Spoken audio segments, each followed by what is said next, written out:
Hello everyone, and thanks for watching my videos. This is my YouTube channel, Chemistry is Life -H2O. The name tells it all. Chemistry is our survival. Our body is running chemistry 24/7.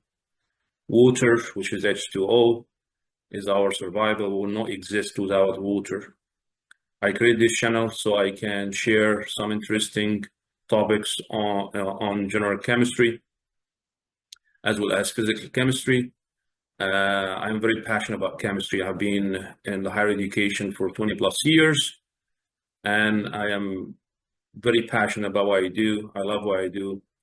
And I wanted to create this channel so I can share my passion with a global audience and reach as far as I can reach.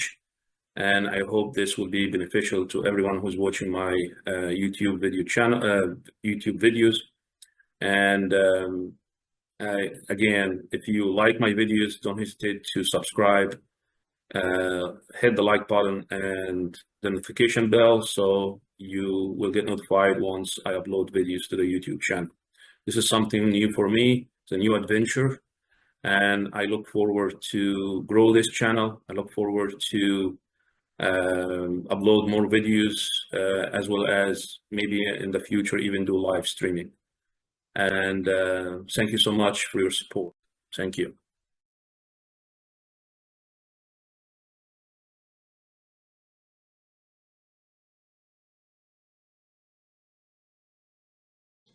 How we convert grams to moles. Here's how we convert grams to moles. You divide by molar mass. So grams to moles, you divide by molar mass. How about if you go the opposite?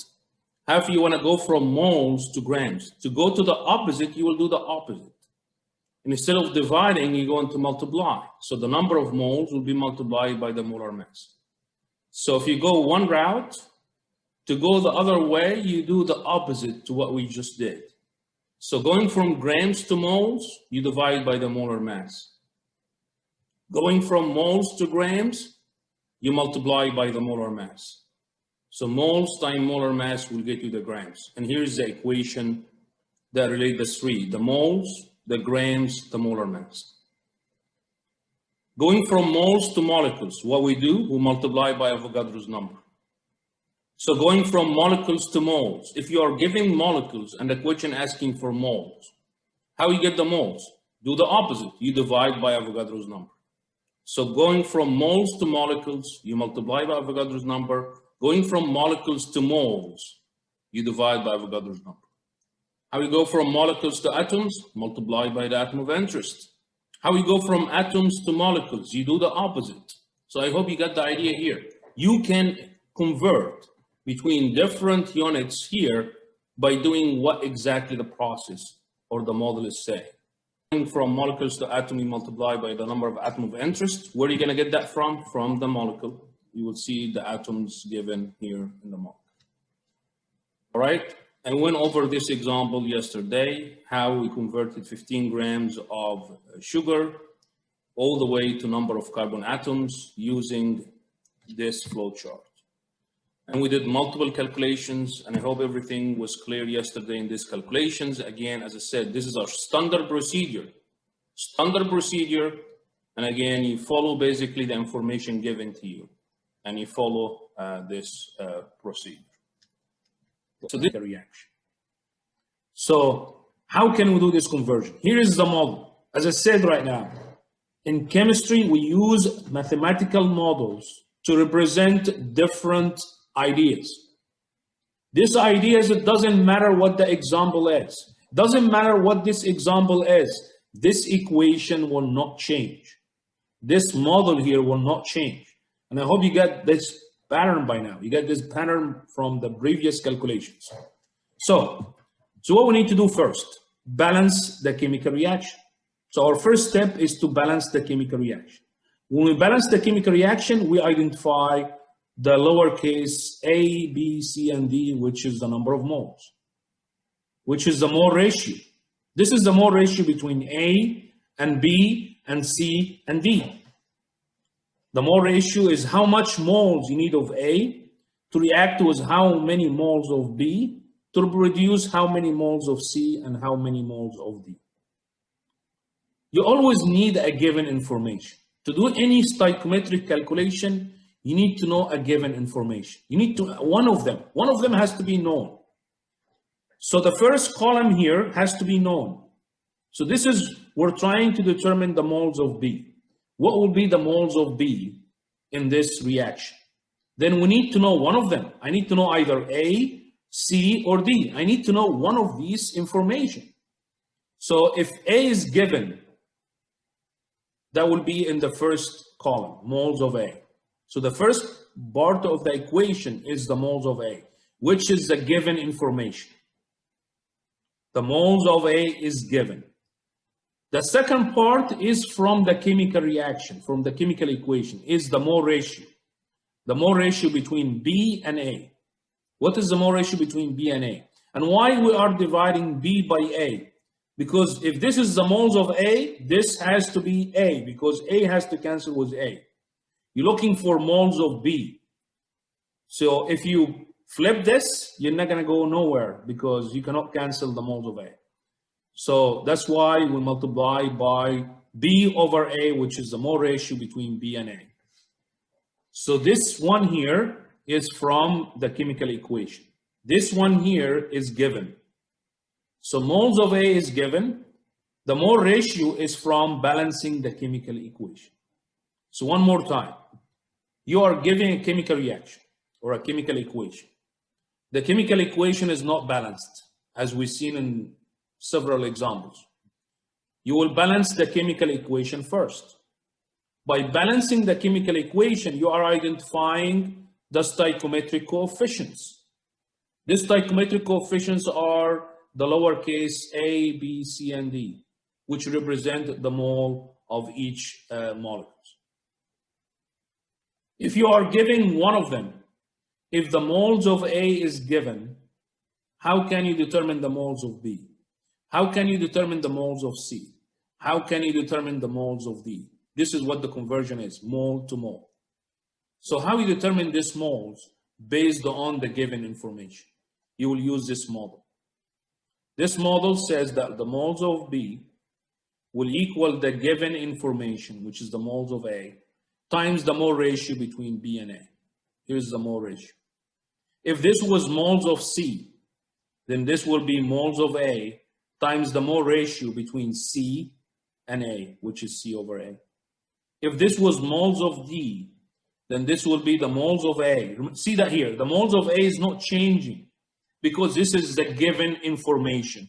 The given information is not going to change. What's changing here is the mole ratio. The mole ratio between the given and calculated. And here is basically what so here is the flow chart showing what I just said. You want the moles of B, you want to multiply by the mole ratio between B and A. You want the moles of C, you multiply by the mole ratio between C and A. You want the moles of D, you multiply by the mole ratio between D and A. The best way to explain this chart or explain this model is to go over example. This is how stoichiometric calculation is reinforced, is going through several examples. So here's an example. Given the chemical reaction below, determine the number of moles of oxygen needed to react with 0.0025 moles of hydrogen, reacting with oxygen to give you water. Here is the equation balance. This equation is balanced. If you look at the number of hydrogen on the left-hand side, equal the number of hydrogen on the right-hand side. Look at the number of oxygen on the left-hand side, equal the number of oxygen on the right-hand side. Now, do we have a given information? Yes, we have a given information. What is given information? The hydrogen, 0.0025 moles. So we have 0.0025 moles of hydrogen. And we need to determine the moles of oxygen and the moles of water. So let's look for the moles of oxygen. We're going to use that model. Here is the moles of oxygen. Here is the moles of hydrogen. Here is the mole ratio between oxygen and hydrogen. So the first column is the given information. This is what's given. which is 0.0025 moles. Here is the mole ratio. Where do you get this from? From the chemical reaction. Here is the oxygen, and here is the hydrogen. And again, to remember this, if you're looking for oxygen, this has to be numerator. The oxygen has to be in the numerator. The hydrogen has to be in the denominator. So 1 mole of oxygen for every 2 moles of hydrogen. And that will cancel the mole of hydrogen. If you look at the unit here, this will cancel out and you end up with moles of oxygen. So that will be 0.0025 times 1/2, which is 0.00125 moles. Now, mole and water. If I ask you right now, what is the ratio between hydrogen and water? You will say it's 2 to 2, which is 1 to 1. When you have a 2 moles of hydrogen producing 2 moles of water, that is 1 to 1 ratio. Which means if you have this much of hydrogen, you're going to get this much of water. And that's what we prove here. What we prove here, this is the moles of hydrogen, which is given. And this is the moles of water, which is given. And this is the moles of hydrogen, which is given, as you can see in the chemical equation. And the mole ratio is 2 to 2, which is 1 to 1, right? And you end up with the same number of moles. So again, you are looking into the chemical equation. The chemical equation is the recipe of that reaction. This is the recipe to have this product. If you do not have this right mix, you're not going to have this right product. You're going to produce something else. If you, when you're baking the cake, you alter the amount of flour, or you alter the amount of eggs, you're not going to produce the cake that you are desired. It's going to be something else. I don't know. But basically, it's all based on the stoichiometric relationship. And that's what we do in the kitchen every single time. You're following a stoichiometric recipe.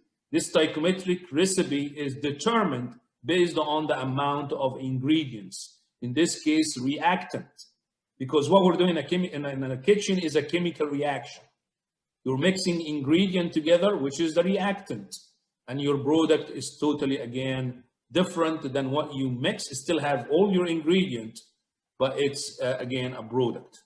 So here is the mass to mass conversion. And as you can see, look at the equation, look at the model expanding because of the difficulty level. Of my reactant to mix them together to get the product. What you're looking at right now is an advanced chemical reaction. Not a general chemistry, not Chem 101.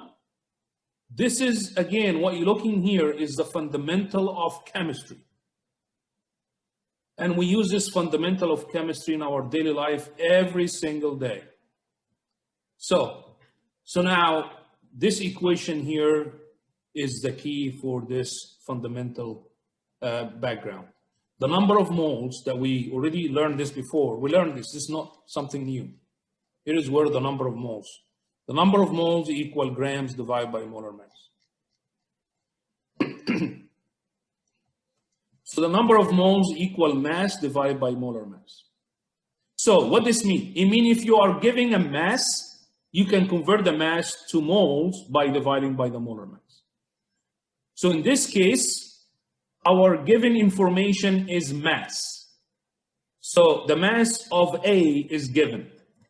How we convert the mass of A into moles of A?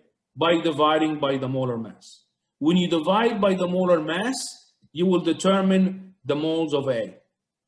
And once you determine the moles of A, that will take us one step up. Take us here. Now we have the moles of A. If you have the moles of A, how you get the moles of B? By using the mole ratio, as we just did. So by doing this, we multiply by the mole ratio between B and A. That will give us the moles of B. Now, is the question asking for moles of B? No, the question is asking for mass of B. So how you get the mass of B from the moles of B? Multiplying by the molar mass. Look at this equation here. If you multiply the moles times molar mass, you get the mass. So this equation is a key for the mass to mass conversion. To convert the mass to moles, you divide by molar mass. To convert the moles to mass, you multiply by molar mass. Look at the cross multiplication here. So this is how you find the grams of B or the grams of unknown by given information. So one more time. This is the simplest stoichiometric calculation. Why this is the simplest stoichiometric calculation? Because it's mole to mole. You're converting from mole to mole, and the equation already shows moles. Now, if you're looking for mass to mass conversion, your equation is expanding. Why the equation is expanding? Because you're starting with different unit than mole. You're starting with grams. How you get the moles from grams? By dividing by the molar mass. So the moles equal mass divided by molar mass. Look how many times I did route to this equation, and I did mention this equation. The moles relate to mass and molar mass through this equation. So by dividing by the molar mass, we determine the moles. By multiplying by the mole ratio, which is from the chemical equation, we determine the moles of B. Is the question asking for moles? No, the question is asking for grams. How I get the grams from the moles? Multiplying by the molar mass. Multiply by the molar mass of B because you're looking for grams of B. Here is another way of looking into the conversions. Grams of A to moles of A, moles of A to moles of B, and then moles of B to grams of B. And the best way to understand that is to go over an example. So here's an example. So this is a chemical reaction that is being used to produce the household bleach. So this is the household bleach, which is this product here, sodium hypochlorite. So the reaction is balanced, your equation. In this balanced chemical equation, what do we have? We have 2 moles of sodium hydroxide reacting with 1 mole of chlorine to give us 1 mole of sodium hypochlorite and 1 mole of sodium chloride and 1 mole of water. This is how you read the chemical equation. This invisible one here, invisible one here, invisible one here, invisible one here. So how many coefficients do we have? The sum of all the coefficients is what? 2 plus 1 plus 1 plus 1 plus 1, so you have, again, 6. 2 plus 4, because you have 1 plus 1 plus 1 plus 1. So that 2 plus 4, that will be 6 moles is the total sum of the coefficients. Again, so again, this is the idea that we presented during the top hat review. Now, the idea that we're going over is how many grams, so it's gram to gram, how many grams of sodium hydroxide are needed to react with 25 grams of chlorine. So clearly we're giving the given information as grams.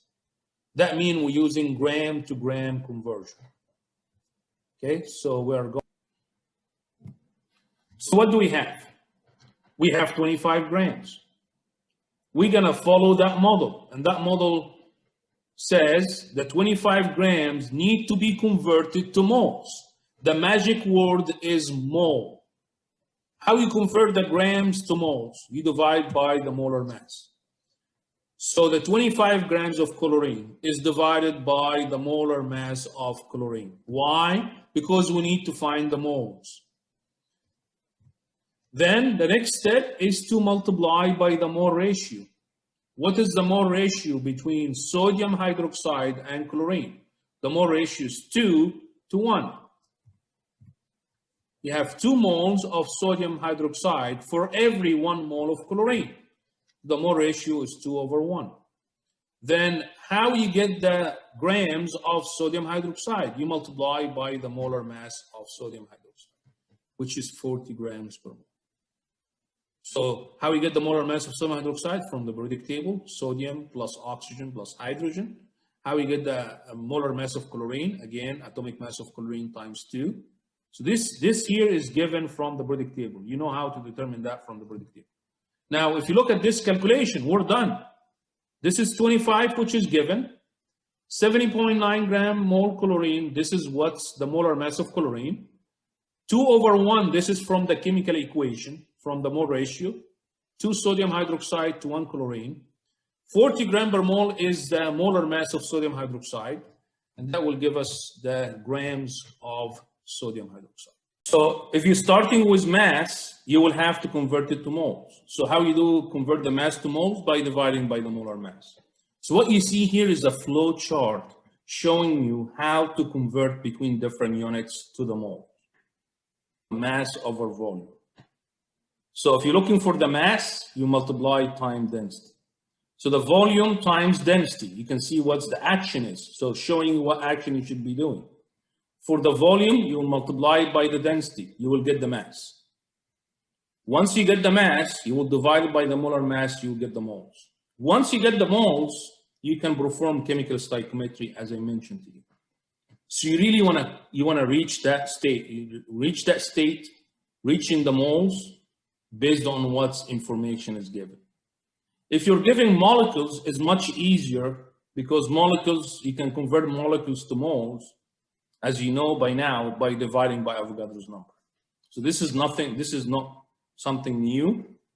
We can convert molecules to moles by dividing by Avogadro's number. So again, so this is pretty much all the calculations in terms of chemical stoichiometry in this course. What you're looking at right now can be different problems or different examples, but all of them will be answered through the moles. If you're giving volume, you will be given density. You will convert the volume to mass through the density, and then the mass through moles by the molar mass, and then you perform chemical stoichiometry.